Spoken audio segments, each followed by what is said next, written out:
Muy bien, tengan ustedes muy buenos días. Vamos a analizar el día de hoy lo que viene a ser nuestra segunda unidad que habla acerca del desarrollo económico propiamente dicho. Nosotros durante esta unidad vamos a ver cuatro elementos que son importantísimos. La primera es el análisis acerca de la problemática del desarrollo desde el punto de vista, por supuesto, de América Latina y de manera muy concreta lo que somos nosotros como Bolivia. El segundo elemento que nosotros vamos a analizar es la importancia de la revolución que genera las condiciones actuales. Es decir, vamos a ver cómo la revolución como tal prácticamente estaría condicionando nuestro subdesarrollo como tal. Y por supuesto vamos a hacer un análisis de las teorías de crecimiento económico y las de desarrollo económico. Empecemos entonces hablar un poquito de este concepto de desarrollo económico. Y vamos a decir de manera muy clara que el desarrollo como tal surge, por supuesto, y en su momento fue comparado o fue confundido con el concepto de progreso y nace en lo que viene a ser en este caso en Europa, de manera muy concreta en Grecia, y hace una relación o hace una referencia a una comparación entre un país y otro en aspectos relacionados como el ingreso per cápita, el crecimiento económico, producción industrial. Es decir, cuando nosotros hablamos de desarrollo económico, vamos de manera muy concreta a hablar de aspectos que estén relacionados con una temática que tiene que ver con un poquito con el tema de calidad de vida. A comparación, hayamos visto ya el concepto mismo de crecimiento y este nos hacía una referencia a aquellas condiciones que puede generar un país y que están medidas básicamente a través de lo que viene a ser en este caso el, el PIB per cápita que tenga un país. Es decir, con el desarrollo nosotros hablamos un poquito del buen vivir, si se puede decir así, de Calipa. Vamos a hablar un poquito de aspectos sociales, de aspectos ambientales, de aspectos económicos. Vamos a compararnos, por supuesto, con otros países, pero no solamente vamos a hablar un poquito del tema de cuánta plata podemos generar o cuánto podemos generar como PIB, sino también otros aspectos que están relacionados con el tema netamente social. Por ende, vamos a hablar, cuando hablamos de desarrollo económico, de lo que ya nosotros conocemos como la teoría del desarrollo sostenible, porque el desarrollo económico está prácticamente ligado o está eh, muy, pero muy aparejado con lo que viene a ser el desarrollo sostenible. ¿Desde cuándo se habla de desarrollo como tal? Esta palabra nace en el año 1941, cuando incluso en la propia OIT, en un año más tarde, publica un libro en el cual habla ya de áreas subdesarrolladas, empieza a hablar precisamente y a reconocer un poquito lo que viene a ser lo que se estaba generando ya en su momento, de que habían países subdesarrollados y habían países desarrollados. Eh, y por supuesto, esto ya es refrendado, como quien dice, unos años más tarde, cuando en el propio discurso del presidente Truman, una vez electo, él empieza justamente con el discurso a decir que debemos de enmarcarnos en un nuevo programa que beneficie a todos, pero por sobre todo para aquellas áreas subdesarrolladas que debemos precisamente de poner a disposición todos los beneficios, todos los avances tecnológicos, técnicos, para poder coayudar a las áreas menos favorecidas, de manera muy concreta, a aquellos países que no alcanzaron un mayor grado de desarrollo porque simplemente no llegaron a implementar las innovaciones generadas precisamente con la revolución industrial. A esto se refiere básicamente el discurso que maneja Truman al momento de posesionarse como tal. Todo esto, este concepto que ya sale precisamente analizado, sale cuando la OIT posiciona su libro, sale en el discurso de Truman, cada vez a medida que va pasando el tiempo, pues por supuesto que se va afianzando, que se va generando, va teniendo más cuerpo, y es incluso Hans Sinclair quien habla de, o utiliza en este caso el término países en vías de desarrollo, un término que con seguridad muchos de nosotros en algún momento lo hemos utilizado para poder identificar a aquellos países que no tienen un grado de desarrollo eh, alto, pero que sin embargo, en teoría, estamos construyendo estas innovaciones, estos cambios tecnológicos con ese objetivo de poder precisamente hacer que nuestros países puedan alcanzar un mayor grado de desarrollo. Por eso que nosotros, en teoría, estaríamos en vías de desarrollo. Ok, entonces, decimos, cuando hablamos de desarrollo económico, primero, que lo que hacemos es compararnos.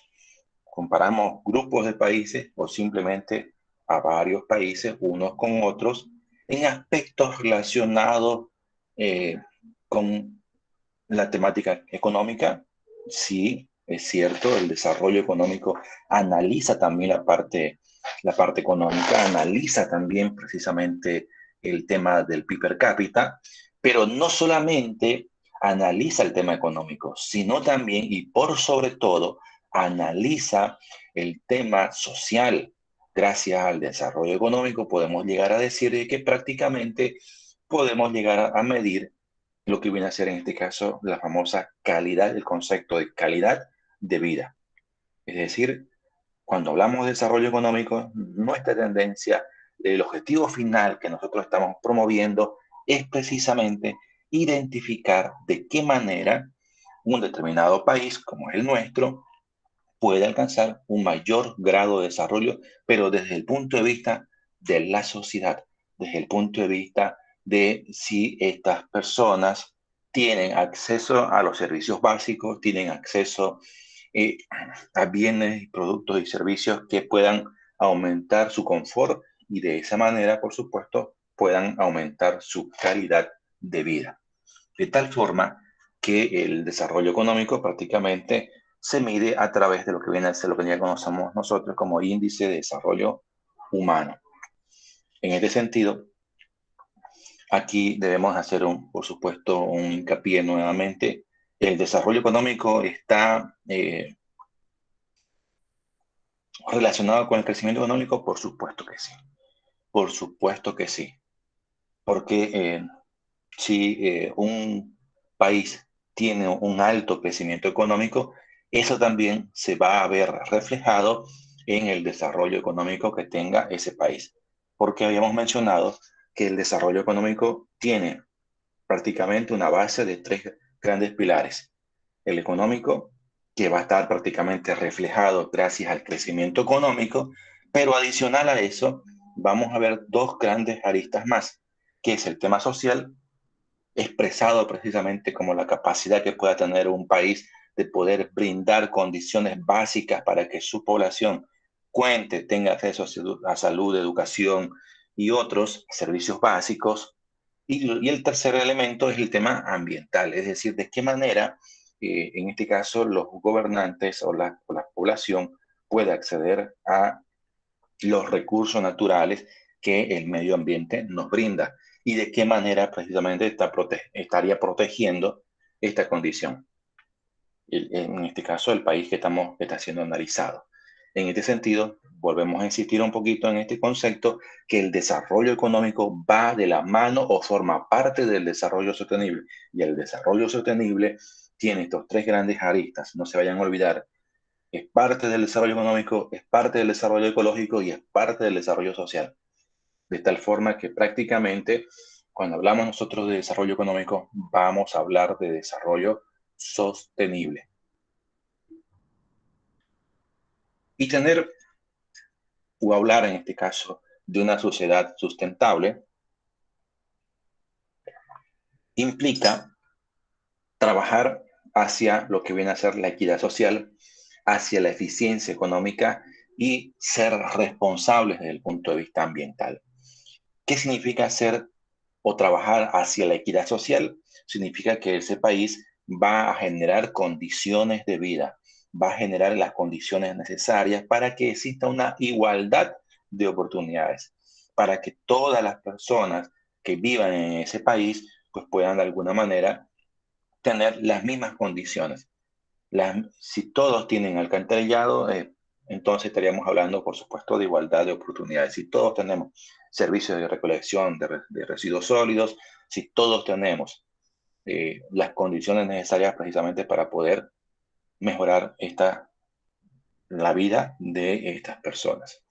Eficiencia económica hace referencia a la eficiencia y a la competitividad que se pueda generar gracias al proceso productivo, a la producción y consumo de masas, a la flexibilidad y estabilidad económica que se pueda generar, a las condiciones en cuanto al tema del empleo que se pueda generar dentro de este país. Es decir, que una sociedad es sustentable cuando las tasas de desempleo son mínimas.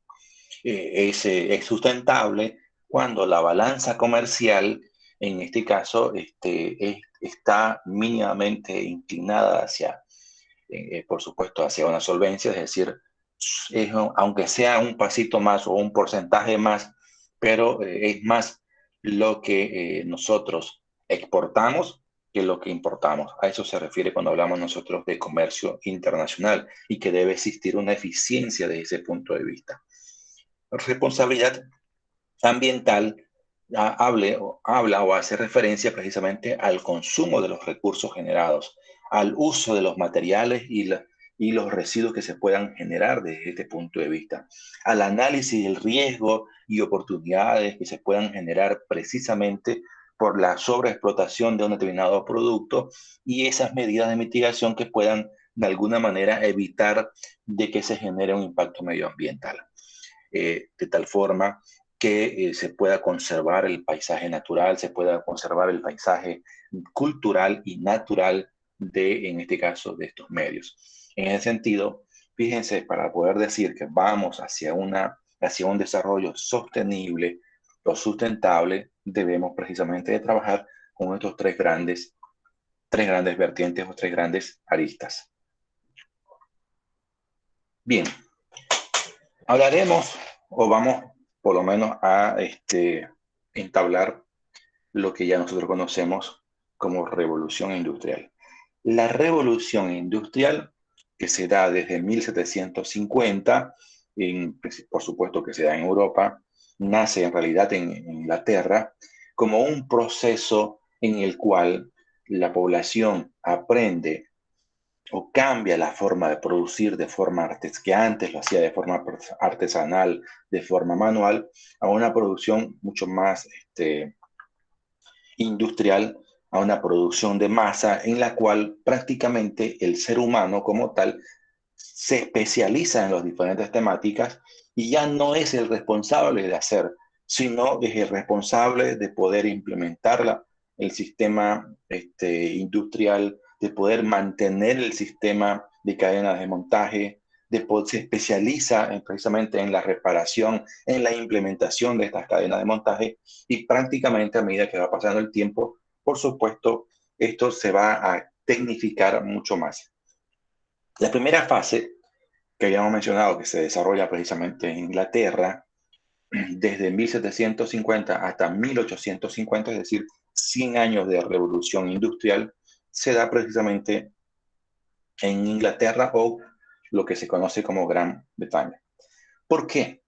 ¿Por qué se da y cuáles son los principales cambios que se generan precisamente en Gran Bretaña y, y cuáles son las principales innovaciones?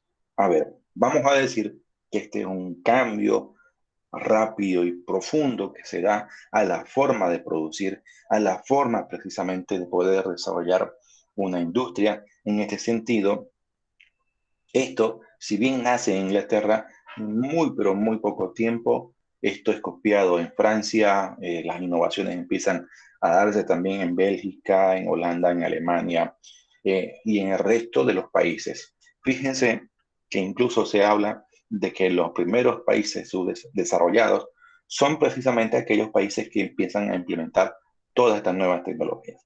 ¿Qué implica la revolución industrial como tal? Se genera un nuevo sistema económico. Prácticamente empezamos a hablar del capitalismo. El capitalismo se instaura gracias precisamente, perdón, gracias a lo que viene a ser en este caso la revolución industrial. Aparecen, por supuesto, nuevos sistemas de trabajo en la cual las fábricas y las maquinarias son parte indispensable de este proceso. El hombre aprende precisamente a utilizar los recursos naturales, las fuentes de energía, como era el carbón. Y a partir del carbón y el hierro, y a partir de ahí toda la industria siderúrgica prácticamente da rienda suelta precisamente al utilaje que se tiene, que se va a ir dando precisamente en el sector industrial. Aparecen nuevos medios de transporte, como es, por ejemplo, las locomotoras, como son precisamente los barcos. Aparece incluso, gracias a la revolución industrial, el tema del avión. ¿Qué causa eh, este gran cambio que se da precisamente en el sector industrial? Primero, la revolución agraria. Esto es indispensable. ¿Qué implica la revolución agraria? Implica también grandes cambios y transformaciones que se dan en el sector agrícola, en el sentido de que el hombre aprende a producir más y en mejores condiciones. Dentro de esos principales cambios, por ejemplo, que se dan, asume o se hace una relación a que el hombre empieza aparece, por ejemplo, a fabricar ciertos elementos como el arado, aparecen incluso los primeros tractores que funcionaban, en este caso, con carbón, aparecen los primeros motores de explosión, aparecen las primeras sembradoras, las primeras cosechadoras, las primeras trilladoras, es decir, empieza a fabricarse una serie de utilajes que son muy útiles para el desarrollo de la productividad. Se empieza a hablar de selección de nuevos materiales genéticos, se empieza a hacer estudios que van relacionados precisamente a la diversificación, se habla de rotación de cultivos, se empieza a hablar precisamente acerca de aspectos que están relacionados con el cercamiento de las praderas, de las quintas. En ese sentido, fíjense cómo ayuda prácticamente este proceso, porque hasta antes de lo que viene a ser en este caso la revolución agraria, toda la producción era comunal. Es decir, si en una comunidad vivían 100 familias, las 100 familias prácticamente sembraban en un espacio que era compartido por todos. Y todo lo que se producía prácticamente era dividido entre las partes iguales. Gracias a la revolución industrial se genera un cercamiento. ¿Qué implica esto? Que cada propietario, que cada dueño le pone alambre a su propiedad y siembra en su propiedad. Ya no hay un tema comunal, sino más bien un tema mucho más particular. Esto permite grandes innovaciones. Como se puede alimentar cada vez a una mayor población porque se genera el alimento, se generan las condiciones, por supuesto, como resultado fundamental es que se genera un crecimiento demográfico altamente a considerar, que tenemos que, por supuesto, considerarlo. Pasamos, gracias a la revolución industrial, teníamos antes de la revolución menos de 2.000 millones de habitantes y con la revolución industrial, 150 años de revolución, prácticamente hemos duplicado, triplicado, casi cuatriplicado nuestra presencia en el planeta. Se generan, hayamos mencionado, gracias a la revolución industrial y principalmente a una industria siderúrgica que es cada vez más fuerte, que es cada vez más importante, grandes innovaciones desde el punto de vista tecnológico y desde el punto de vista de la ciencia. Empiezan a haber grandes inventos, empieza, como quien dice, hay un despegue impresionante en todas las áreas del conocimiento incluso en las áreas que tienen que ver precisamente con el tema de la salud, que tienen que ver con el tema precisamente de áreas que van a favorecer precisamente el desarrollo de las naciones. Habíamos mencionado que hay nuevas fuentes de energía, luego luego del carbón aparece incluso lo que ya nosotros conocemos como lo que es el petróleo, que eso es parte de lo que viene a ser la segunda fase de la revolución industrial. ¿Cuáles son las principales consecuencias? Pues estas son económicas, son sociales, son políticas y son culturales. Vamos a ir explicando cada una de estas. Decimos que la revolución agrícola es indispensable e importantísima para poder precisamente entender todo esto, porque esta nos permite precisamente, gracias a estos cambios que se empiezan a dar en este ámbito, permiten el producir más alimentos, permiten precisamente generar condiciones necesarias para que exista una población, por más que sea cada vez más creciente, pues que éstas precisamente empiecen a cambiar, empiecen a modernizarse, si se puede decir así. Todo esto precisamente genera condiciones para que existan innovaciones tecnológicas. Hay un sistema de patentes, hay para el tema de los inventos, fíjense que aparece la máquina a vapor, aparece la batería, el dínamo, aparece el telégrafo, y hay precisamente muchas innovaciones que permiten, en este caso, desarrollar lo que vienen a ser las comunicaciones, los sistemas de transporte y otros. Dentro de todo esto, pues ya habíamos mencionado de todo lo que es, en este caso, el utilaje mismo de lo que viene a ser, en este caso, las industrias, como son las desmontadoras de algodón, el telar automático, la máquina de coser, que son inventos que, por supuesto, permiten de alguna manera que se pueda producir en mayor cantidad y por supuesto, y esa producción en mayor cantidad permite abastecer o generar condiciones para que la población pueda, por supuesto, ir cada vez más concentrándose en áreas urbanas. De ahí que las industrias en muy poco tiempo, todo el sector industrial empieza a acaparar prácticamente eh, a esa población que era la trabajadora, de tal forma que en cada industria prácticamente eran, se generan las grandes potencias, cada industria, incluso se habla de que estas industrias generan los primeros ricos precisamente, se habla de una nueva clase social que son los burgueses y se habla de una división del trabajo y se habla precisamente del proletariado como términos que hoy en día son muy utilizados para poder de alguna manera analizar y comparar la relación que puede existir entre el patrón, ¿no es cierto?, que era el dueño de la fábrica, el dueño de la fábrica, el dueño de la industria y los trabajadores que son el proletariado. Todo esto permite, por supuesto, eh, generar las condiciones necesarias para que la población cada vez crezca más. Entonces, aparecen los nuevos medios de transporte, el vehículo a vapor, el barco a vapor, la locomotora, aparecen los neumáticos, fíjense, en 1844, aparece el motor de explosión, tal como prácticamente ya nosotros lo conocemos hoy en día, y por supuesto, las innovaciones en el ámbito de la salud permiten que haya una mayor concentración de las personas en áreas urbanas y esto, los avances en el área, en este caso de la salud, de la medicina o de la salud, permiten de alguna manera mejorar nuestros indicadores en cuanto al tema de mortalidad, natalidad, esperanza de vida y por supuesto esto nos lleva a una mayor concentración urbana.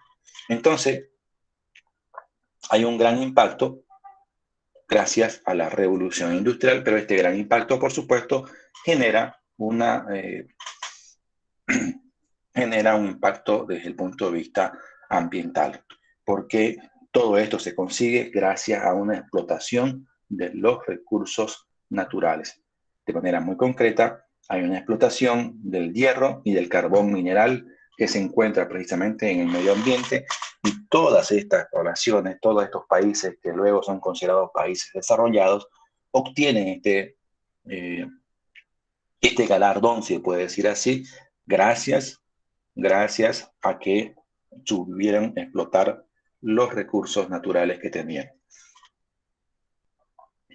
Sigamos hablando un poquito de las condiciones económicas y las sociales, que también son, por supuesto, económicas, son, por supuesto, importantísimas desde el punto de vista económico. Se empieza a generar riqueza, empezamos a hablar lo que ya habíamos mencionado, se empiezan a ver los primeros ricos, si se puede decir así. Aparece incluso una nueva clase social, que eran los famosos burgueses, que eran considerados precisamente los dueños de estas industrias, quienes cada vez precisamente generaban mayores riquezas. Se genera un crecimiento sostenido prácticamente o autosostenido muy fuerte en este ámbito. Empieza a haber precisamente un tema de competencia que de alguna manera también empieza a generar crisis periódicas en estos ámbitos. Es decir, no solamente es como quien dice, eh, no todo es un, ¿cuál es la palabra correcta? No todo es brillante, como quien dice, ¿no? Entonces, como hay cada vez una mayor cantidad de personas que trabajan en las industrias, también empiezan a haber desigualdades, también empiezan a haber precisamente eh, incoherencias en las cuales prácticamente muchos de estos trabajadores empiezan a trabajar 12, 16 horas, 20 horas al día. Hay tantos trabajadores en estas industrias que prácticamente hay una sobreexplotación incluso por parte, en este caso, de los burgueses hacia esta clase social, no les dan los beneficios adecuados ni pertinentes, y de tal forma que estas desigualdades, esta crisis que se genera precisamente por el boom del sector industrial, de alguna manera empiezan a tener consecuencias positivas que hoy en día lo tenemos, por supuesto, para beneficio de todos, como viene a ser en este caso los movimientos obreros. Aparecen los primeros sindicatos precisamente obreros que empiezan a pedir mejores condiciones para todos los trabajadores.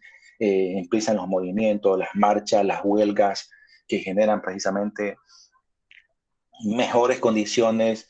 Fíjense que gracias precisamente a estas grandes marchas que se empiezan a dar, nosotros hoy en día podemos trabajar solamente durante 8 horas al día. Es decir, de alguna manera tiene un impacto positivo desde el punto de vista de que como esos beneficios nosotros hoy en día, por supuesto, los tenemos, ¿no es cierto?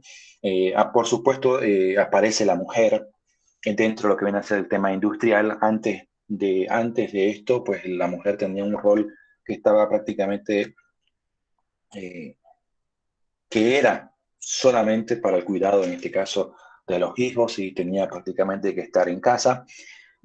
Con el sector industrial y con un crecimiento en este área, pues aparece la mujer cumpliendo un rol que es importantísimo y que, como que dice, la mujer se va abriendo campo, como que dice, en este ámbito, ¿no es cierto? En el ámbito también industrial.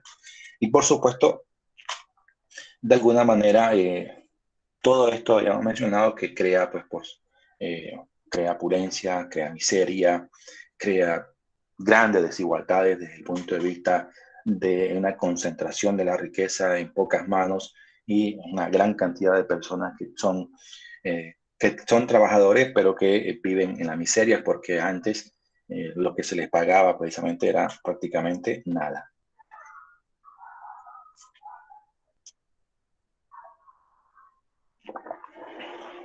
Dentro de estas consecuencias también vamos a decir que hay consecuencias que son políticas, eh, porque aparecen incluso los primeros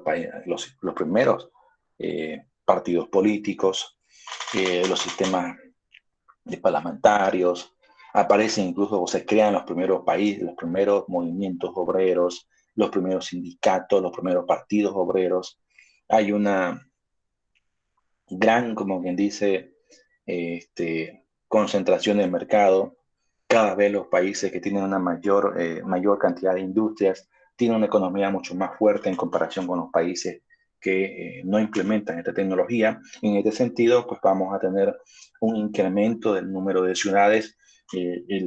el mundo prácticamente empieza precisamente a concentrarse en las grandes urbes y hay un proceso migratorio que es importante.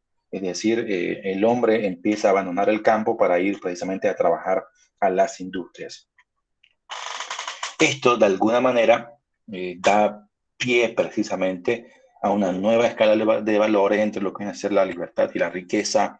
Aparece, perdón, aparece el romanticismo, el realismo, se generan ciertas condiciones para que la enseñanza, la educación a nivel de primaria prácticamente sea obligatorio. En este sentido también hay un desarrollo de las ciencias sociales que es muy fuerte en este ámbito. Todo esto se genera gracias a la revolución industrial, que es lo que ya habíamos mencionado, que esta se da básicamente gracias a que aparecen un nuevo tilaje, aparecen el arado, aparece precisamente la primera cosechadora, la primera sembradora, se da de alguna manera precisamente a que se cambia la forma de producir. Aparece la tecnología, aparece precisamente las primeras condiciones o los primeros avances tecnológicos en este ámbito. Todo esto posibilita, por supuesto, generar mejores condiciones. Permite de alguna manera producir más y en mejor cantidad. Las segadoras, las trilladoras, hay un sinfín de máquinas que son creadas precisamente para el desarrollo de la ciencia, para el desarrollo precisamente. Y se empieza a utilizar, fíjense, estas imágenes no son más que otra cosa que los tractores de ese entonces, ¿no es cierto? Que son muy similares a los tractores actuales. Entonces, el tema del nuevo tilaje, el tema de los nuevos inventos, más eh, los ensayos que se empiezan a hacer, se empieza a hacer investigación, se empieza a hablar precisamente de rotación de cultivo, de técnicas para eliminar el barbecho, se empieza a hablar precisamente del cercamiento de la zona productiva, ya no son aspectos comunales, sino un aspecto netamente privado. Entonces, la innovación, la tecnología empieza también a desarrollar. Todo esto se conoce como el surgimiento de la agricultura científica. Lo mismo que en la parte ganadera, se habla de cría selectiva, se empieza precisamente a hacer investigación, extensión, con el objetivo de poder precisamente generar mejores condiciones para poder precisamente producir más carne a un menor precio. Y eso, por supuesto, es que genera mejores condiciones. La segunda fase, la segunda fase habla precisamente que esta ya no se da en Gran Bretaña, se da precisamente en Estados Unidos. ¿Cuál es el gran cambio entre entre la primera y la segunda? Es que ya no hablamos de carbón, ya no hablamos de hierro, sino estaríamos utilizando electricidad, estamos utilizando el petróleo y estamos utilizando el acero. Estos nuevos recursos posibilitan grandes innovaciones. Esta segunda fase de la revolución se da entre 1850 y 1913. ¿Qué supone? Un cambio en los métodos de trabajo, en la incorporación de la electricidad, la instalación de cadenas de montaje y los procesos de automatización. ¿Qué significa esto? Que si antes nosotros podíamos producir durante la primera revolución grandes cantidades, hicimos grandes avances con la introducción de lo que viene a ser la electricidad y los sistemas de montaje, prácticamente triplicamos nuestra productividad. Logramos despegar de una manera espectacular. Y gracias a esta segunda fase es que hoy en día las industrias que tenemos prácticamente son las que se generan bajo esta condición, o por lo menos dan la base para poder generar estas condiciones.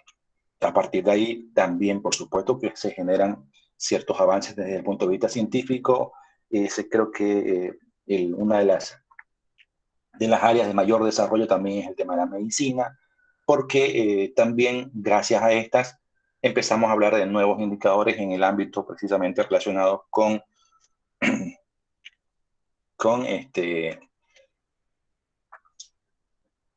con los avances en cuanto al tema de la salud y los principales indicadores.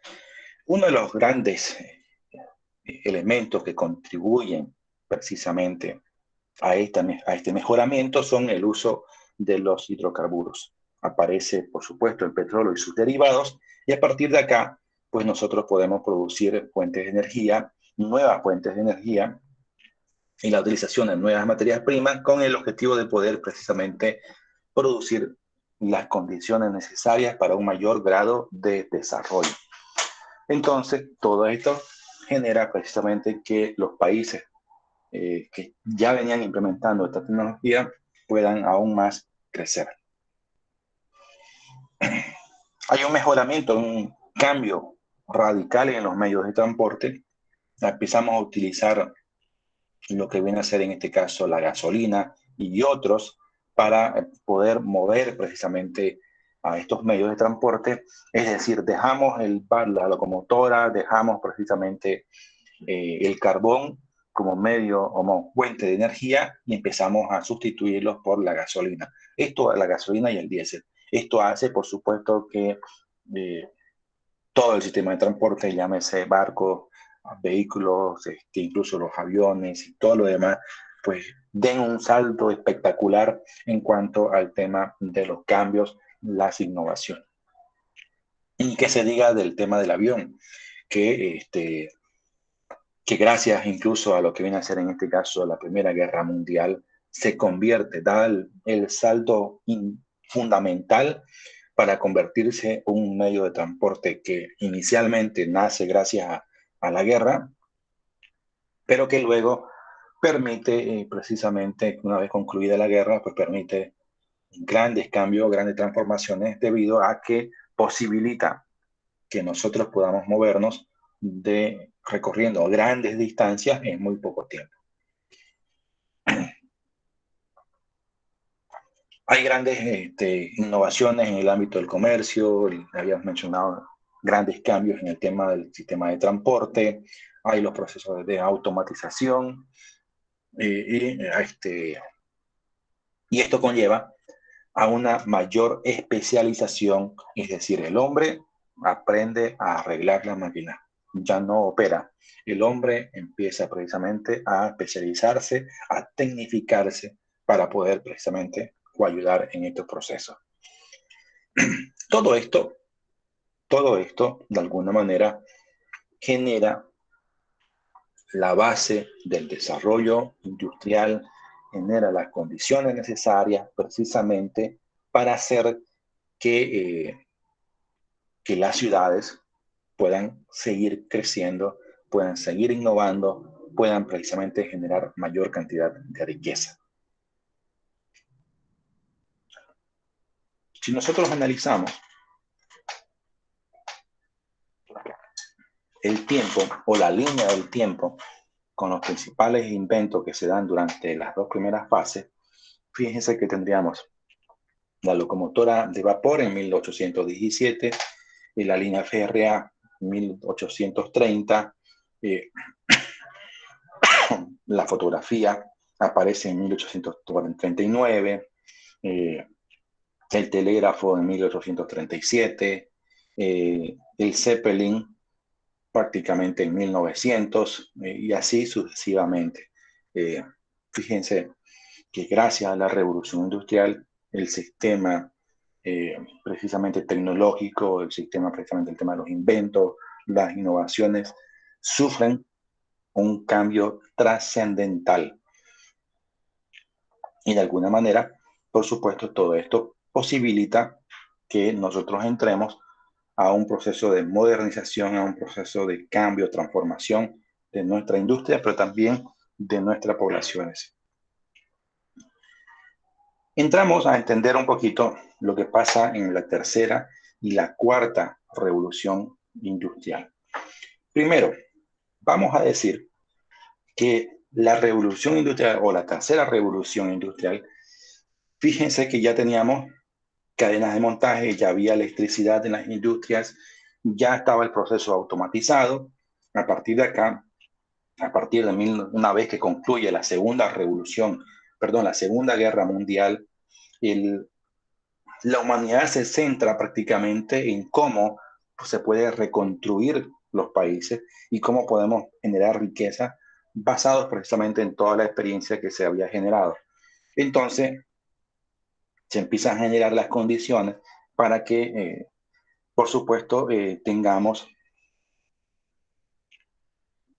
esa, o se pueda ir construyendo hacia ese ámbito. Fíjense, ¿cuáles eran los retos en su momento? Generar bienestar social, generar o disminuir las brechas que existían entre los diversos países, reducir el desempleo. Para ello, como grandes inventos, aparece, fíjese, el tema del Internet, aparece la fibra óptica, las telecomunicaciones, las baterías recargables, las plantas de energía. Entonces, fíjense, ya estamos hablando de un tema mucho más moderno, que es un tema que ha sucedido precisamente desde 1945 hasta, podríamos decir, finales del siglo pasado, donde prácticamente todos estos grandes cambios, estas grandes innovaciones, incluso dan, como que dice, el boom o saltan precisamente hacia la modernidad gracias al Internet. El Internet posibilita estas mejores condiciones, posibilita una mejor red de comunicación, posibilita que de alguna manera la información que se va generando sea, por supuesto, mucho mejor. Entonces, el Internet también genera grandes utilidades.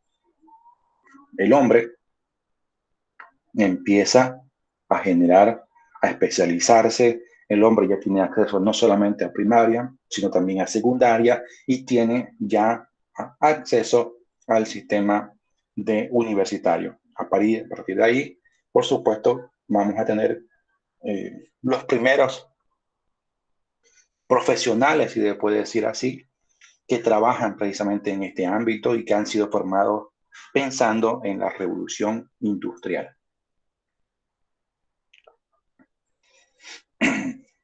A medida que va avanzando el tiempo, en 1947 aparece la primera, en este caso la primera computadora.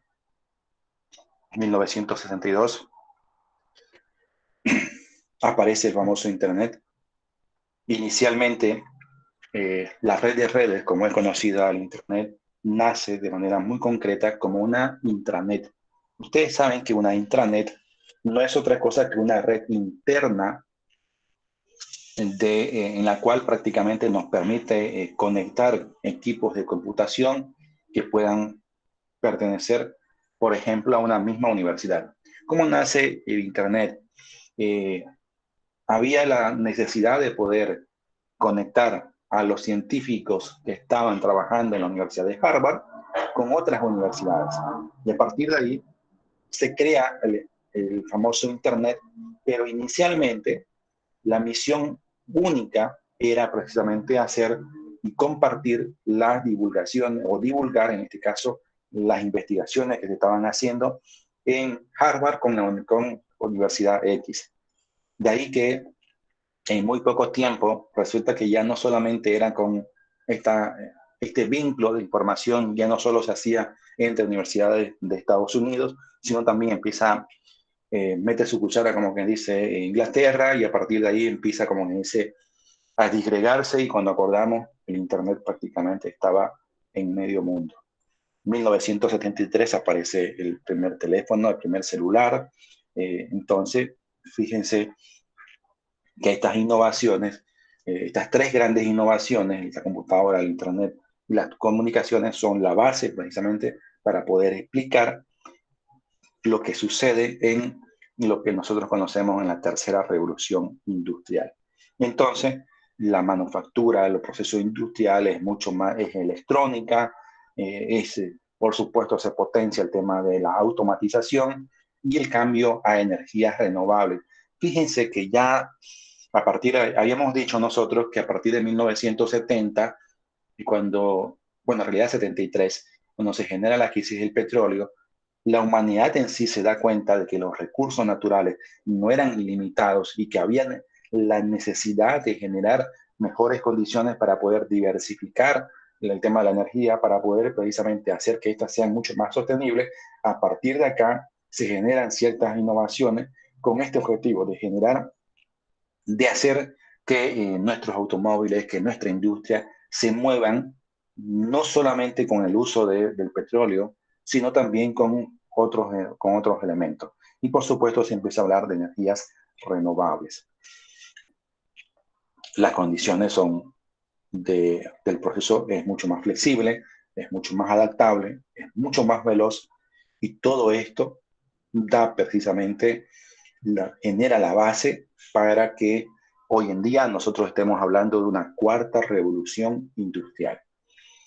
¿Qué implica la cuarta revolución industrial? Fíjense que se da o inicia precisamente a partir del 2012.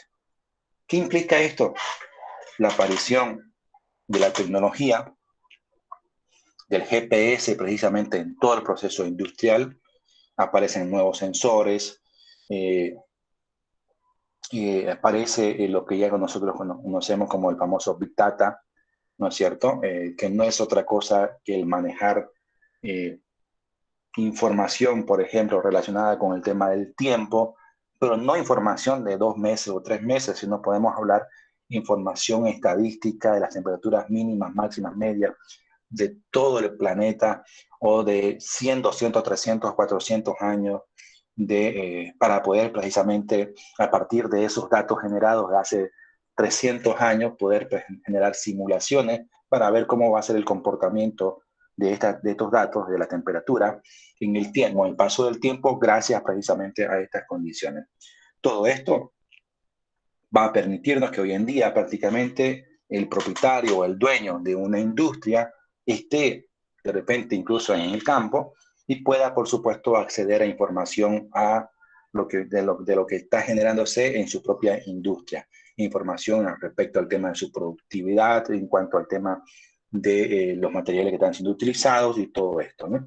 Entonces estamos hablando de que esta industria por supuesto, es la del celular, es la del GPS, es la que hoy en día estamos viviendo prácticamente. La cuarta revolución industrial está básicamente en pleno auge. Es decir, nosotros en este instante estamos precisamente viviendo lo que viene a ser la cuarta revolución industrial.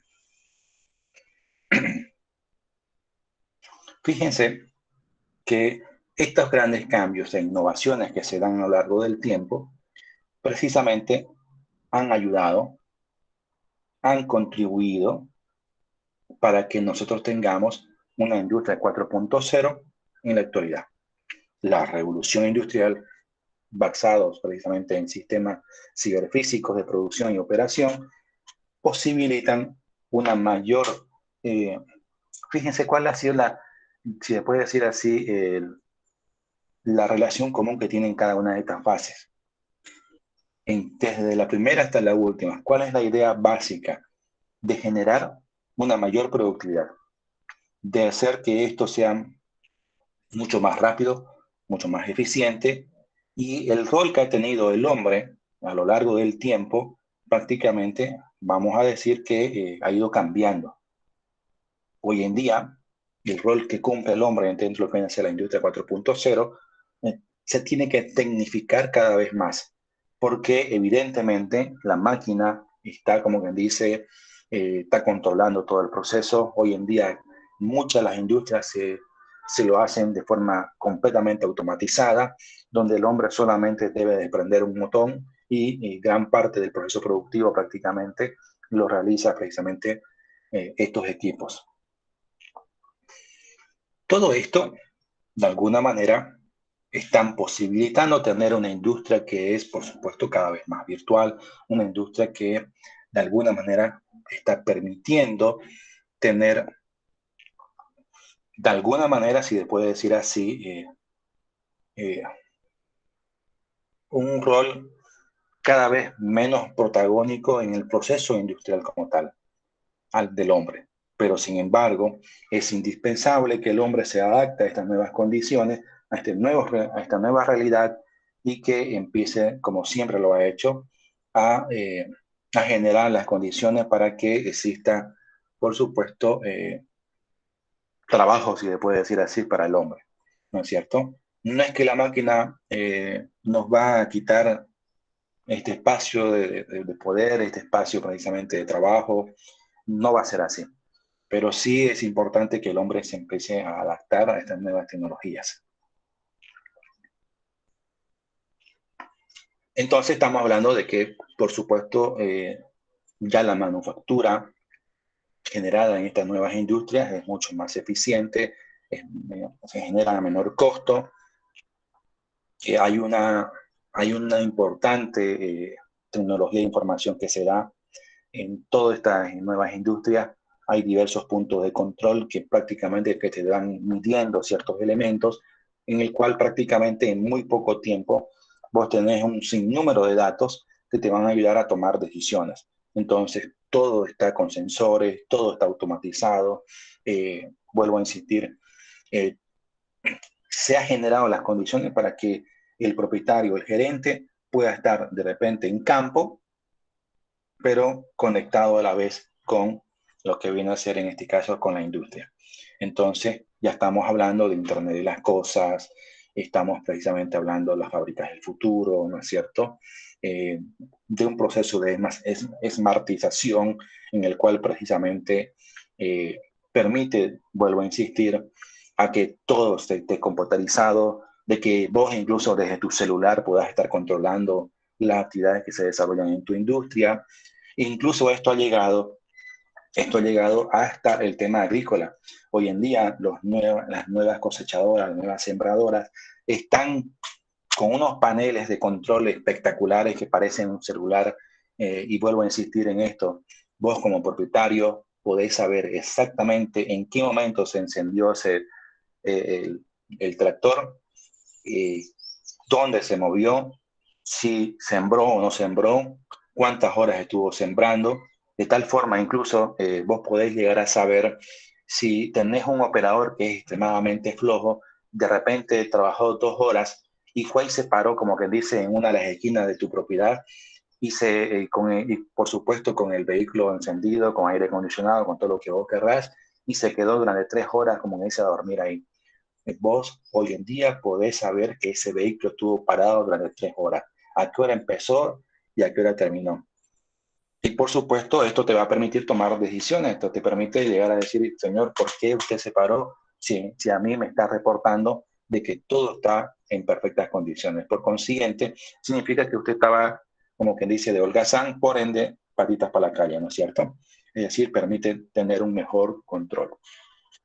El Internet de las cosas no es otra cosa que simplemente un proceso de smartización de lo que viene a ser el sector productivo. De tal forma que esto, coayudado con el tema de las Big Data, vuelvo a insistir, que todo este proceso lo que genera es que en la industria prácticamente vamos a generar sensores, se van colocando sensores en todo el proceso productivo de tal forma que se van generando información. Por eso hoy en día hablamos de Big Data. Todo el proceso productivo te va generando una información, te va generando un dato. Entonces, al cabo de un mes, 2 meses o 3 meses de gestión, pues vos vas a tener una información muy, pero muy valiosa de cómo va el tema de tu productivo y cómo precisamente está generando. Y todo está cuantificado, todo está esmartizado prácticamente, si se puede decir así, y vos podés controlar prácticamente todo a través de tu celular. Entonces, fíjense que esto posibilita muchísimo el tema de la productividad, generar un mejor control, tener una mayor cantidad de datos para la toma de decisiones. Algo importante que va de la mano con todo esto es que la industria verde prácticamente está creciendo de una manera muy fuerte. Hay una demanda mundial precisamente hacia este sector, a que prácticamente exista no solamente como fuente de energía en cuanto al acceso de lo que viene a ser la electricidad, que pueda venir, por ejemplo, de energía eólica, energía fotovoltaica, que pueda prevenir, por ejemplo, de la generación de energía a partir de la biomasa y otros, sino también que prácticamente que todos los procesos productivos se desarrollen pensando en el tema verde, pensando en que se pueda afectar de una menor manera al tema ambiental, de que se generen, por supuesto, estas condiciones. Bien, hasta acá entonces sería lo que van a hacer en este caso nuestra fase, perdón, nuestra fase 1, 2, 3 y 4 de la revolución industrial. Vamos a hablar un poquito de los problemas ambientales que se han producido gracias a la revolución industrial. La primera es el desmonte para fines agrícolas, es decir, a medida que la población se va concentrando en un área urbana, ¿qué implica? Que nosotros tengamos que acceder, presionar al medio ambiente para que se deforeste una gran cantidad de espacios, de áreas, para que precisamente se pueda utilizar esos ambientes para el desarrollo urbano, para el crecimiento industrial. Esto es importantísimo. También otro de los elementos que son importantes que lo tomemos en cuenta es que durante todo este tiempo hemos utilizado una tecnología inapropiada para nuestra región. Fíjense que cuando hoy en día se habla a nivel político de, si mal no recuerdo el título acerca del plan de desarrollo económico que tiene el actual gobierno, hay una parte final con sustitución de las importaciones, de industrialización por sustitución de las importaciones. Este proceso les cuento que ya por supuesto que se ha dado en los años 70 como una de las corrientes que se dio en América Latina para poder, en teoría, hacer que Bolivia y todos los países latinoamericanos puedan implementar lo que se conoce como ISI,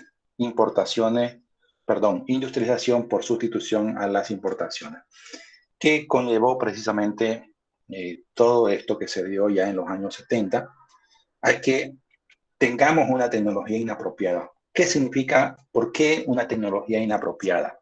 Porque resulta que a medida que nosotros decíamos con América Latina, tenemos que industrializar para poder sustituir nuestras importaciones. Entonces, abrimos las puertas de par en par para que toda aquella persona que quiera implementar una industria pueda hacerlo prácticamente en condiciones inmejorables. A partir de ahí, en la misma época, en Estados Unidos, en Europa, la normativa ambiental se radicaliza, se cambia, cada vez los procesos productivos tienen que cumplir normas internacionales, normas ambientales que eran cada vez más rígidas. En este sentido, muchas de las industrias que no pudieron adaptarse a esta nueva normativa ambiental en Estados Unidos, lo que hacen es relocalizar sus industrias, de tal forma que toda la tecnología obsoleta que prácticamente no podía cumplir con las normas ambientales que estaban presentes en Estados Unidos, lo que hacían era venirse de manera directa a Bolivia y por supuesto esa tecnología obsoleta nos permite tener una producción, una productividad que por supuesto que no es la adecuada, porque no es lo mismo tener una tecnología que de repente en Estados Unidos desde 1970 ya no va y que nosotros la estemos recibiendo como la gran cosa, ¿no es cierto? Entonces, fíjense, muchas de nuestras industrias han fracasado precisamente porque han sido producto de un proceso de relocalización del proceso industrial. Hay en Bolivia una incipiente aparición, y en América Latina una incipiente aparición de las políticas públicas relacionadas con el tema de la protección del medio ambiente y del crecimiento económico. Es decir, prácticamente hasta 1990, por ejemplo, en Bolivia, en el caso de Bolivia, no existían leyes que protegían, que nos protegían de la producción industrial, que protegían el tema del medio ambiente. Recién en 1992 se aprueba lo que viene a ser la ley 373 o la ley de medio ambiente. Fíjense que mientras en el mundo, en 1970 ya se empezaba a hablar de nuevas legislaciones ambientales, 20 años más tarde, recién en Bolivia se empieza precisamente a instaurar. Todo esto genera ciertas tendencias de, por supuesto, lo que viene de lo que está sucediendo actualmente, gracias a este fenómeno y que de alguna manera afecta, por supuesto, nuestro medio ambiente. Una de las grandes características y tendencias del estado actual, pues, es que estamos hablando ya de un proceso de cambio climático, estamos hablando precisamente de efectos como es la sequía, ¿no es cierto?, de un problema muy fuerte con el tema precisamente de la eliminación de grandes áreas que son vulnerables, como por ejemplo con los incendios forestales que se han dado desde el 2016, 2017, porque no solamente fue lo del 2019, que fue lo grande, sino que ya era un proceso que se venía prácticamente repitiendo todos los años, el tema de los incendios forestales. El quemar en incendios forestales en zonas que son vulnerables, como es el bosque seco chiquitano, puede convertir a lo largo o de aquí a muy poco tiempo en zonas o grandes desastres naturales, porque, vuelvo a insistir, toda la zona, todo el suelo está completamente zonificado en Bolivia. Existe desde los años 70, 80, existe un plan de uso de suelo. Es decir, ¿qué es lo que han hecho? Han recorrido todo el departamento de Santa Cruz y han dicho, por ejemplo, los suelos que están entre Montero y Guavirá tienen estas características, tienen tanto porcentaje de arena, tanto porcentaje de arcilla y tanto porcentaje de limo. Por consiguiente, acá solamente se puede hacer desarrollo urbano. En Guavirá, entre Guavirá y Naicó, se puede generar agricultura y así sucesivamente. Es decir, prácticamente en Santa Cruz todo está zonificado. Y por supuesto, cuando vos tenés un área o una reserva, como viene a ser el bosque seco chiquitano, no se olviden que las características de ese bosque es que es un bosque vulnerable en el sentido de que una vez que se genera un incendio con las magnitudes que hemos tenido, la recuperación de esa área es extremadamente lenta. Van a tener que pasar probablemente unos 20 años para poder llegar a sacar una foto del antes y compararlo con el actual para decir son exactamente iguales las condiciones que teníamos hace 20 años atrás. Entonces, son ecosistemas prácticamente no solamente vulnerables, sino también que pueden ser susceptibles a un proceso de degradación. Peor aún cuando tenés, si un área, por ejemplo, si la misma área, si la misma superficie ha sido quemada 2019, 2020, 2021, entonces estamos hablando que la afectación en cuanto a la biodiversidad que se pueda generar en ese ambiente va a ser mucho, pero mucho mayor. Y por supuesto va a haber una reducción en cuanto al tema de la productividad. Y no solamente el tema de la presencia de muchas especies de animales o plantas, sino también si es todos esos terrenos, por ejemplo, que son aptos para el sistema forestal, si vos tenés un suelo que es solamente para el sistema forestal y de repente vos agarrás, quemás todo como ha sucedido y empezás, como quien dice, a producir, con seguridad que en los primeros años vas a tener buena producción porque las cenizas y todo lo demás van a contribuir a tener cierta cantidad de materia orgánica en el suelo que va a permitir tener una buena producción. Pero a partir del quinto año, con seguridad que ya vas a tener grandes problemas porque la productividad va a ir cada vez va a ser menos. Y va a llegar un momento en el cual prácticamente toda esa zona va a quedar prácticamente como si fuese las lomas de arena.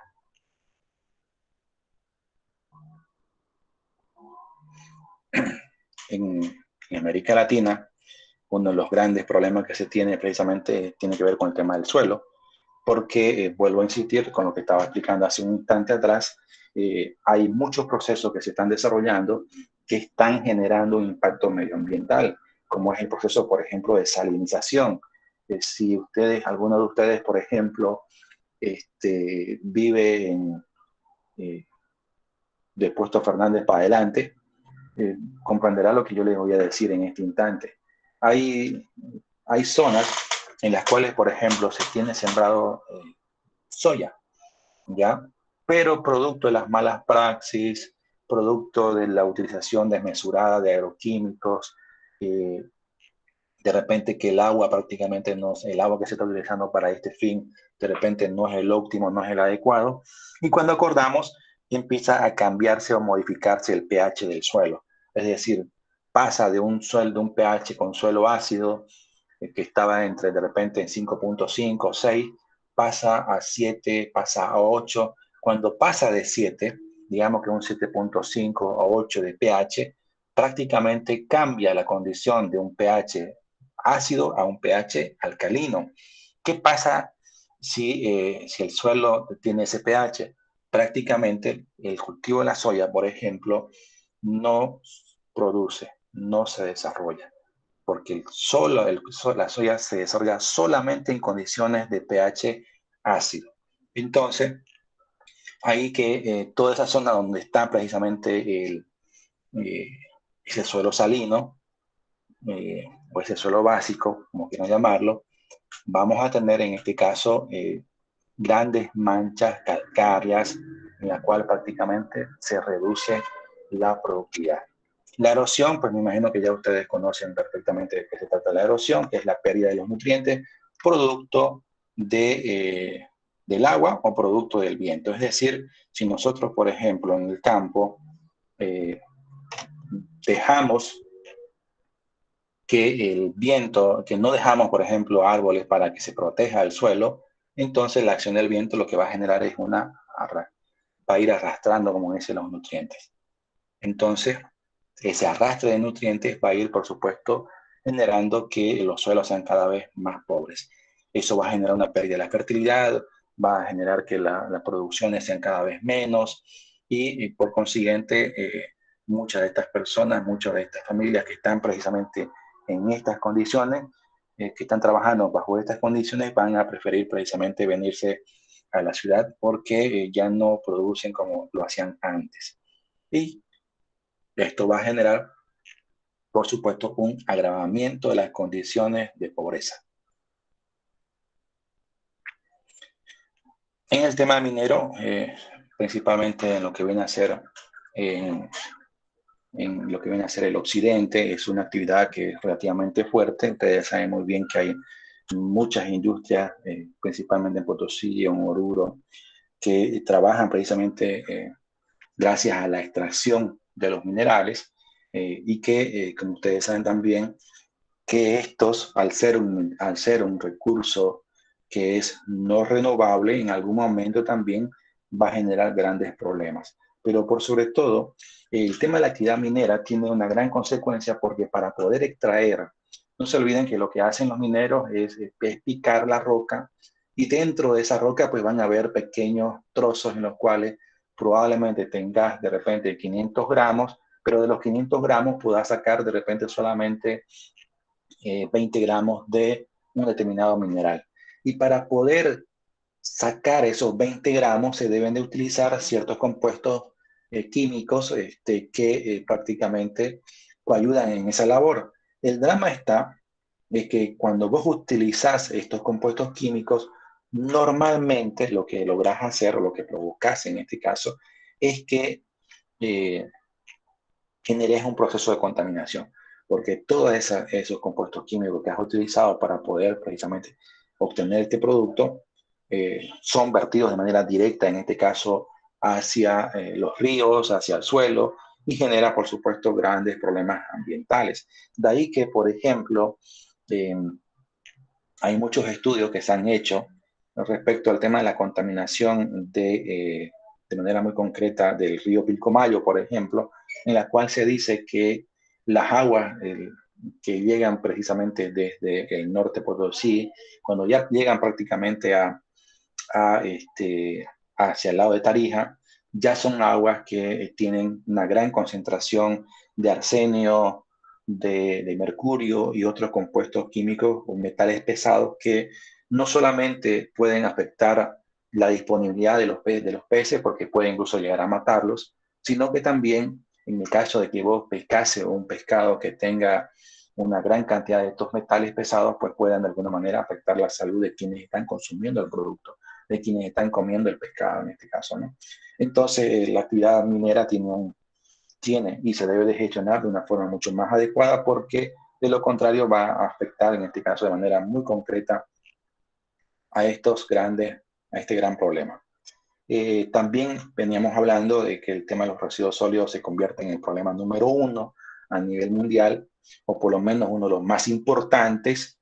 De repente solamente, en este caso, es sacado por el cambio climático de ese puesto, de ese sitial del número uno, y este se debe precisamente y por sobre todo a la gran heterogeneidad que se da. ¿Qué implica la gran heterogeneidad? Es decir, que cuando nosotros sacamos y llegamos a descomponer para poder caracterizar los residuos, pues vamos a tener más de 10 ítems, entre los cuales vamos a tener, por ejemplo, plástico, papel, cartón, vidrio, ¿no es cierto? Y así sucesivamente, pilas y otros compuestos que son altamente, que son parte de esta caracterización. Eh, Respecto al tema de los residuos, no existen políticas que permitan de alguna manera una minimización, no existe una conciencia medioambiental, no existe un ámbito que nos permita precisamente hacer de que se generen cada vez menos residuos. Ahora, adicional a eso, si bien en Bolivia nosotros tenemos, por ejemplo, la ley 755, que es la ley de gestión integral de los residuos sólidos, el gran drama de estas leyes, principalmente en el ámbito ambiental, es que muy pocas personas conocen las leyes. Segundo, muy pocas industrias con muy pocas organizaciones aplican estas normas. Es decir, se sacan normas para tenerlas, como quien dice ahí, que figuren nada más. Y lo que es peor, tampoco hay los mecanismos de control por parte de los gobiernos municipales para hacer que estas leyes se cumplan. Ahí está entonces el gran problema que se tiene precisamente relacionado con el tema de los residuos sólidos. Adicional a eso, fíjense que se genera o se percibe una gran heterogeneidad del impacto social que se genera. Es decir, esta foto que yo les estoy mostrando es precisamente del vertedero Las Lomas en la ciudad de Montero, en la cual prácticamente las personas que se dedican, por ejemplo, a la recolección selectiva del plástico u otro, o del cartón, por ejemplo, para poder reciclarlo, lo hacen en condiciones muy precarias, sin el equipo de protección adecuado, incluso llevando a niños para que puedan vivir en condiciones infrahumanas prácticamente en el mismo vertedero. Esto, por supuesto, genera un impacto social muy fuerte y que finalmente no cumple con su papel, porque si vas a tener personas que van a estar trabajando en el mismo vertedero, para poder recolectar 200 o 300 kilogramos de residuos al día, no hace mella, como quien dice, frente a las 90 toneladas métricas que se generan al día en la ciudad de Montero. Entonces, fíjense, si vas a tener 90 toneladas métricas por día generadas y solamente en este caso, a recuperar o reciclar, digamos que 500 kilos o una tonelada, entonces pues prácticamente no es nada. Y los residuos industriales, pues bueno, los residuos peligrosos que no son manejados de forma adecuada ni pertinente. Es más, existe muy, pero muy poca información respecto a la cantidad de kilogramos que se genera en Bolivia, ni cuál es su gestión actualmente. Y ya habíamos mencionado que el gran problema que se tiene no solamente en Bolivia, sino también a nivel mundial, está precisamente relacionado con el tema del cambio climático. Este se da precisamente por el aumento de la temperatura, que se da gracias a los procesos industriales que se han venido dando, gracias a que la industria, gracias a que el parque automotor, en sus procesos de combustión, liberan al medio ambiente grandes cantidades de dióxido de carbono, óxido de azufre, metano y otros compuestos que aportan en este caso al calentamiento global, y eso trae como consecuencia el aumento, el derretimiento del área de la zona ártica donde hay hielo, y esto de alguna manera contribuye a la elevación del nivel del mar, y se habla que va a haber un impacto, por supuesto, en las zonas costeras, va a haber una disminución de los recursos acuíferos, va a haber, por supuesto, una afectación al tema de la salud, la agricultura, los bosques y las especies y áreas forestales. Y estos son uno de los grandes problemas que vamos a tener, es que dentro de muy poco muchas especies van a empezar a extinguirse. Ahora, hay otro elemento que tenemos que tomar muy en cuenta. Eh, Fíjense que en el mismo Santa Cruz, en época de lluvia, cuando en Montero, cuando en San Pedro, nosotros estamos con grandes problemas de inundaciones por las aguas, porque de repente creció el Río Grande y se entró, el río Yapacaní se entró a la capital comunidad y anegó 100 o 200 hectáreas de soya, mientras nosotros estamos con el agua, como me dice, hasta el cuello. En el mismo Santa Cruz, en la zona de Cuevo, de Camiri, están con grandes problemas precisamente de sequía por las condiciones que se generan. Esto genera que tengamos el doble de problemas. Y por supuesto, el tema de la pérdida, es que el calentamiento global está disminuyendo las áreas en las cuales el agua dulce que existía y que estaba en bloque en forma de hielo, hoy en día prácticamente ya no lo está, ¿no es cierto? ¿Cuáles son de todos los problemas que se han dado y lo que hemos venido hablando hace un ratito? ¿Cuáles son las causas que están generando todos estos problemas? Primero, que nuestros gobiernos, a lo largo del tiempo, no estamos hablando de este gobierno actual, sino estamos hablando de 20, 30, 40 años, eh, todos prácticamente han sido muy autoritarios, o la gran mayoría, casi nunca han pensado en el tema medioambiental, pero de una forma real que permita de alguna manera un gran cambio y una mayor protección de nuestros recursos, de tal forma que, por supuesto, esta ausencia de políticas públicas hacia el tema ambiental, hacia la preservación de los recursos naturales, tienen, por supuesto, un impacto negativo hacia el planeta y hacia la sociedad. Estas causas profundas generan que en América Latina tengamos nosotros una desfavorable inserción a lo que viene a ser en este caso hacia el desarrollo.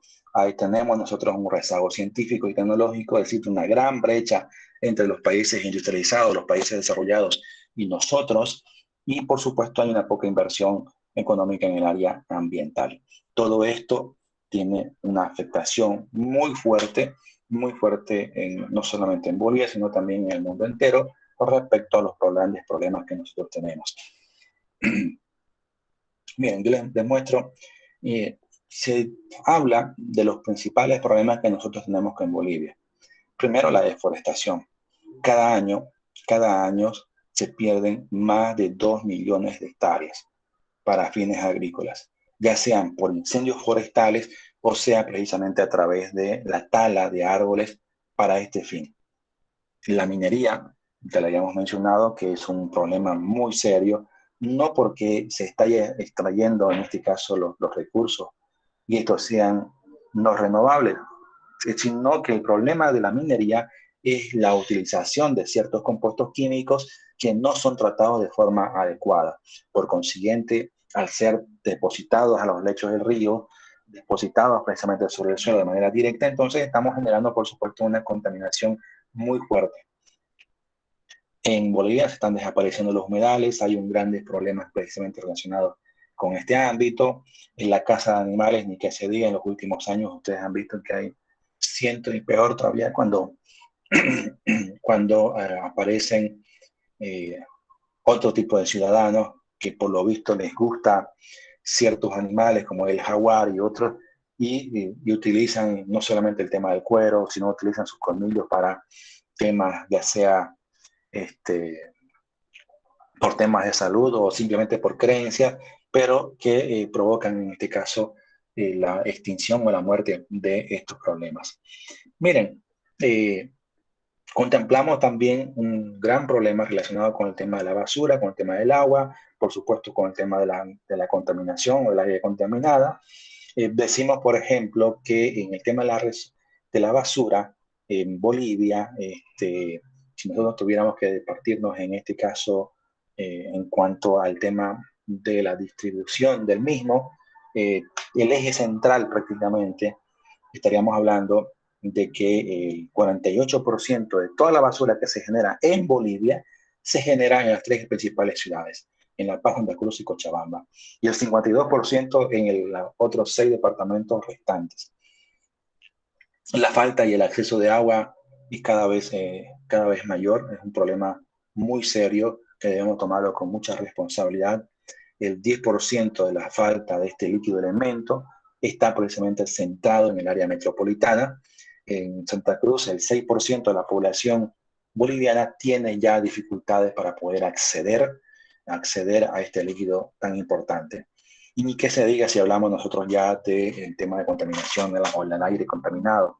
En Santa Cruz, el 19% del proceso de contaminación está precisamente en nuestra ciudad.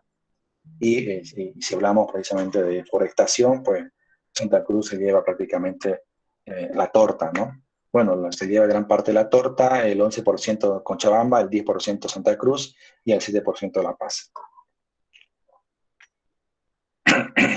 Bien, hablemos un poquito de crecimiento económico y medio ambiente. Producto de todo lo que hemos venido hablando, de que la revolución industrial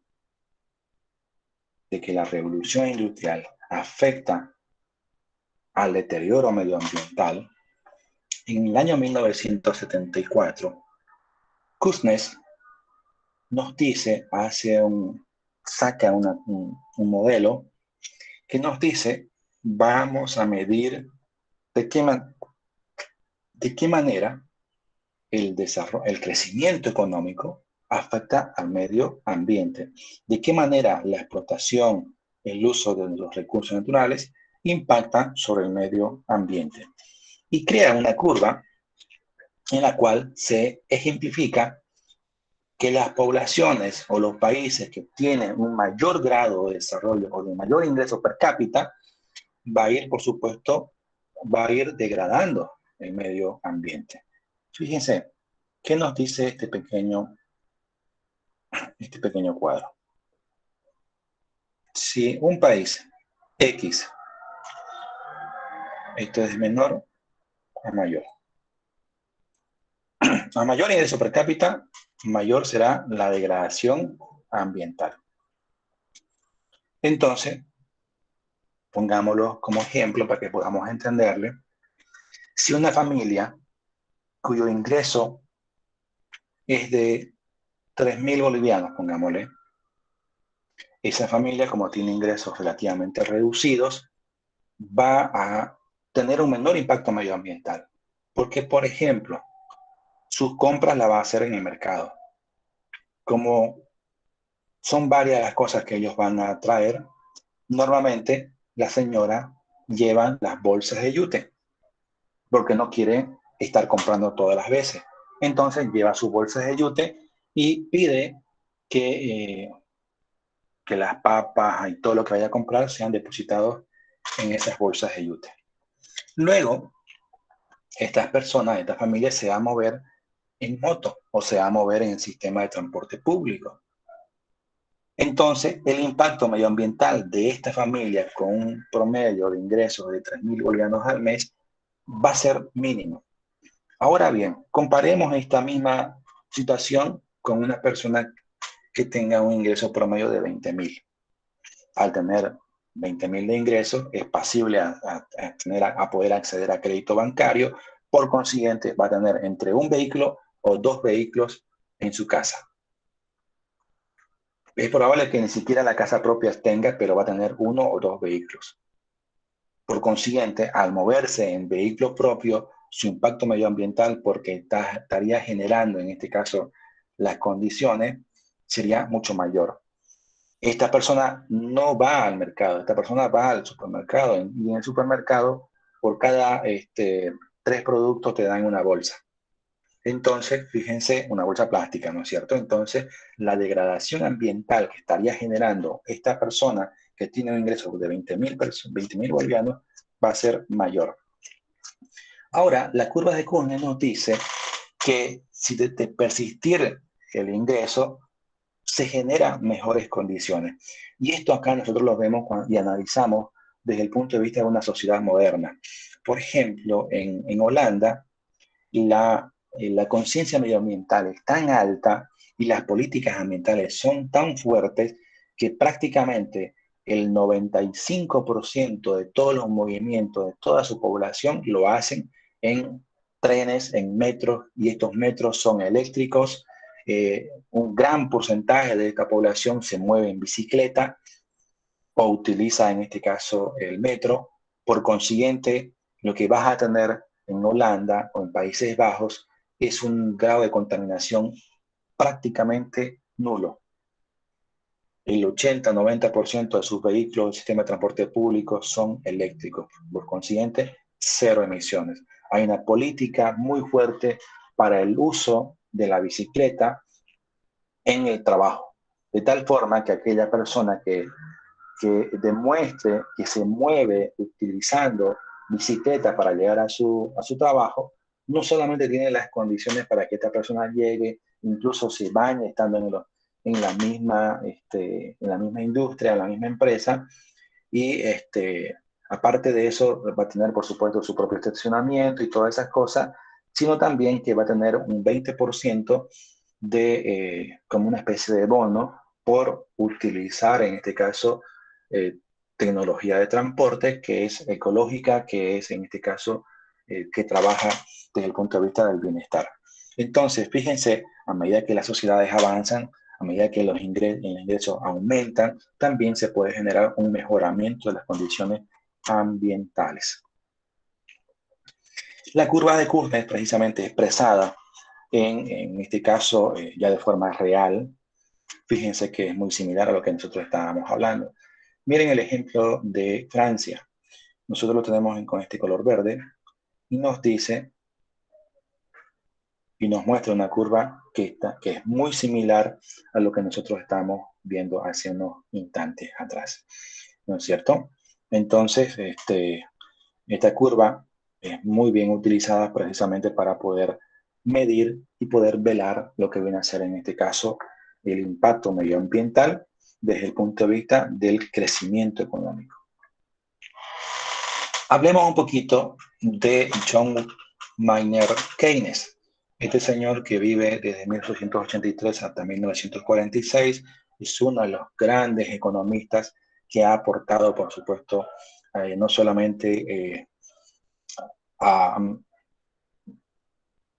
no solamente en este caso a los países latinoamericanos, sino prácticamente a todo el mundo, porque en este caso ha generado ciertas herramientas, ciertas corrientes que prácticamente fueron seguidas en todos los países.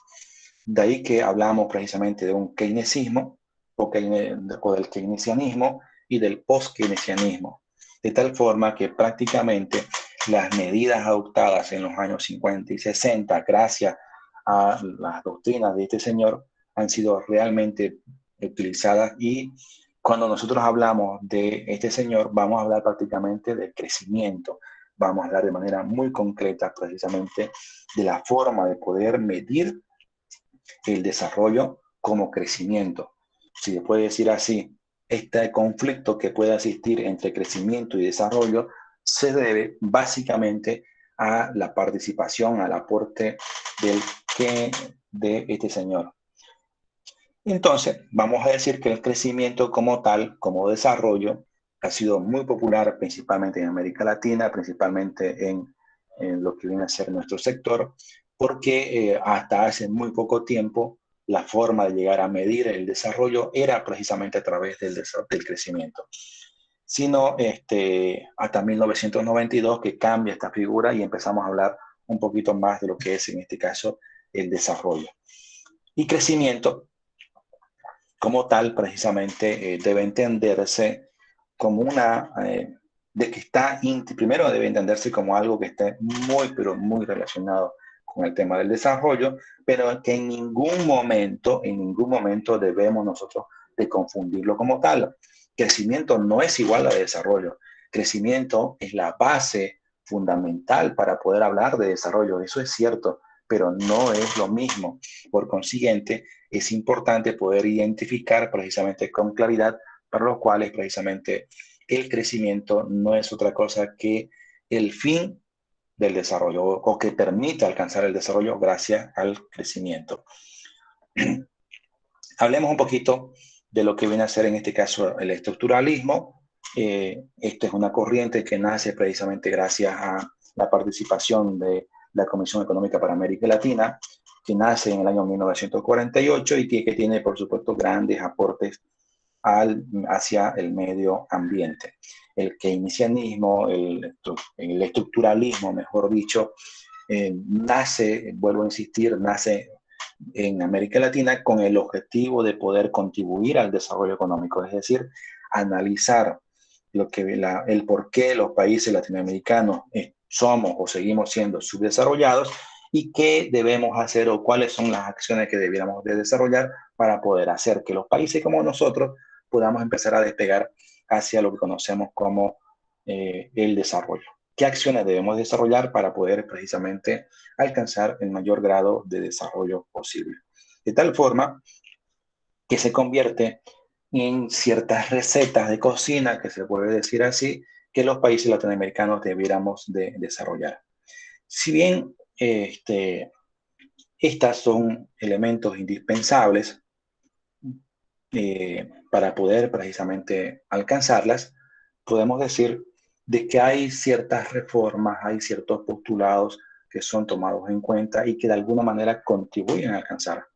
Ahora, no todo lo que en este caso las recomendaciones, no todas las recomendaciones de la CEPAL han sido tomadas en cuenta. Es decir, no es una obligación de Bolivia, por ejemplo, que se puedan acatar todas las recomendaciones que tenga la CEPAL, sino más bien que se convertiría en este caso en una herramienta de análisis, una herramienta para que, digamos, que el país como tal pueda ver la conveniencia o no precisamente de la adopción de estos postulados. De tal manera que, por ejemplo, nos dice la CEPAL a través del estructuralismo, nos dice que es el Estado el principal responsable del desarrollo. El Estado es el quien está llamado precisamente a, a desarrollar ciertas reformas con el objetivo precisamente de reducir la brecha entre un país desarrollado y un país subdesarrollado. Debemos precisamente trabajar en estas bases imponibles. Nos habla precisamente que el desarrollo sostenible, perdón, que el estructuralismo debe permitirnos en este caso que se generen mejores condiciones para que existan más personas para que generen riqueza. Es decir, ¿a qué nos referimos en esto? Que la base imponible de un país debe ser diferente, de tal forma que haya una mayor cantidad de contribuyentes y esta mayor cantidad de contribuyentes genere mejores condiciones para los países. Si generas más recursos, con seguridad que vas a poder atender las necesidades que pueda tener un determinado país.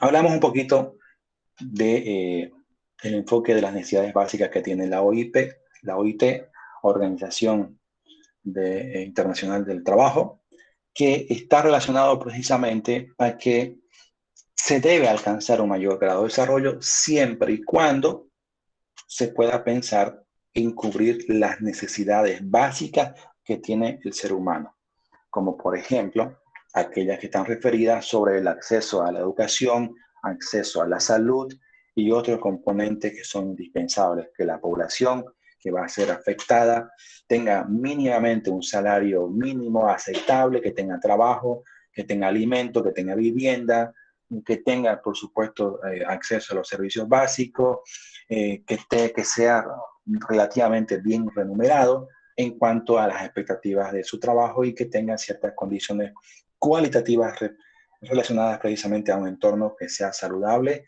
y humano.